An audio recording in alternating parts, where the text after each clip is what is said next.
యెహోవా యందు నమ్మిక ఉంచువారు కదలక నిత్యము నిలుచు సియోను కొండ వలె ఉందరు. ఈ సియోను కొండ ఎప్పుడు కదలదు. ఎప్పుడు ఎవరు ఎన్నడూ ఈ సియోను కొండ కదల్చబడదు. దేవుని యందంట నమ్మికుంచువారు. ఆ సియోను కొండలాగా ఉంటారంట. అంటే మన నమ్మిక దేవుని యందు ఉంచాలనే కదా. కొందరు గుర్రములను బట్టి, కొందరు రథములను బట్టి అస్సేపడితే, మేమైతే మా దేవుని బట్టి అస్సేపడతాము అంటున్నాడు. నిజమే కదా. నీ నమ్మిక గుర్రాల్లో కాదు, నీ నమ్మిక రథాల్లో కాదు, దేవుని యందు ఉండాలి. అవును కదా. జ్ఞాని తన జ్ఞానాన్ని బట్టి అస్సేపడకూడదు. శూరుడు తన శౌర్యమును బట్టి అస్సేపడకూడదు. ధనవంతుడు తన ధనాన్ని బట్టి అస్సేపడకూడదు. బలవంతుడు తన బలాన్ని బట్టి అస్సేపడకూడదు. అతిశయపడువాడు దేనిని బట్టి అతిశయపడవలనగా భూమి మీద కృప చూపుచు నీతి న్యాయములు జరిగించుచున్న యెహోవాను నేనేనని నన్ను పరిశీలనగా చూడ్డాన్ని బట్టి, నన్ను బట్టి అస్సేపడాలి. అనగా మన నమ్మిక దేవునిలో ఉంచాలి. ఈరోజు నీ నమ్మిక దేనిలో ఆలోచించండి. మనం దేన్నో నమ్ముతాం, ఎవరినో నమ్ముతాం, భంగపడతాం. ధనవంతునికి వాని ఆస్తి ఆశ్రయపట్టణం. కానీ వాడు అనుకుంటాడు ఎత్తైన కోట అనుకుంటాడు. కానీ ఏ సమయంలో ఆ కోట కూలిపోద్దో వాడికే తెలియదు. వాడు నమ్మిన ఆ ఆశ్రయపురం అన్నామే కూలిపోద్ది. ఒక ధనవంతుడికి విస్తారంగా పండింది, ప్రభువే చెప్పాడు. వాడు అనుకున్నాడు ఏం చేయాలి, పాత కొట్లు పడవేసి కొత్తవి కట్టాలి, ధాన్యాన్ని తెచ్చి అందులో దాచిపెట్టాలి. నా ప్రాణమా, తిను తాగు సుఖించు, అనేక సంవత్సరాలకు విస్తారమైన ఆస్తికి సమకూర్చబడి ఉన్నది, ఎదురులేదనుకున్నాడు. అనేక సంవత్సరాలు బ్రతకచ్చు అనుకున్నాడు. వాని ఆస్తి వాడికి ఆశ్రయపట్నమైంది, ఎత్తైన కోట అయింది. కానీ ఆ రాత్రి ఆ కోట కూలిపోయింది. దేవుడు అన్నాడు, వెర్రివాడా, ఈ రాత్రి నీ ప్రాణమును అడుగుచున్నారు, నీవు సంపాదించినవి ఎవరివి అవుతాయి?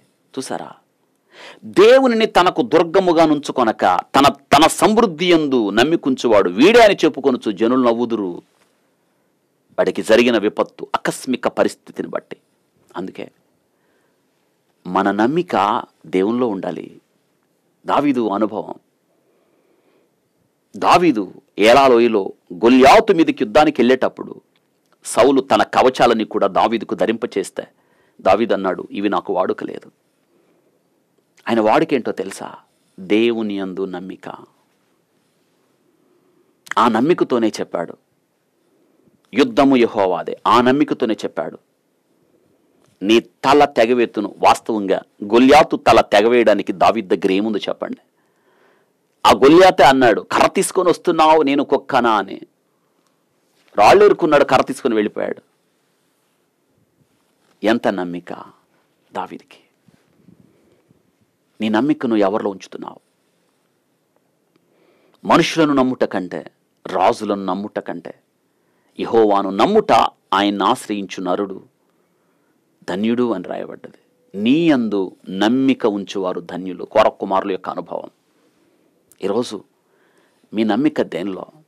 నీ చదువులోనా, నీ పాండిత్యంలోనా, నీ తెలివిలోనా, లేదా నీ ఉద్యోగంలోనా, నీ పరపతిలోనా, నీ కుటుంబ స్థితిగతుల్లోనా, లేదా నీ ఆస్తి పాస్తుల్లోనా, నీ ప్రాబల్యంలోనా? ఇవి దేనికి పనికి రావు, నీకు అక్కరికి రావు.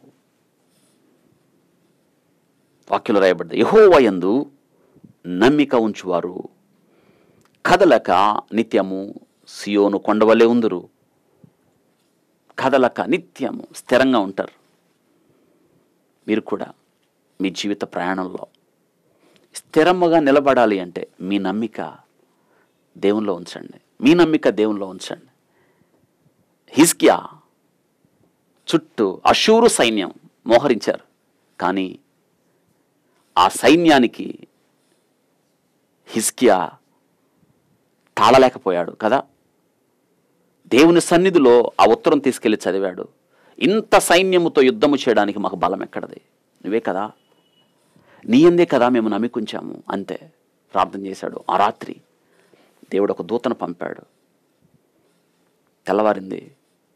అషూరు సైన్యం 1,85,000 మంది నేల కూలారు. దేవుని యందు నమ్మిక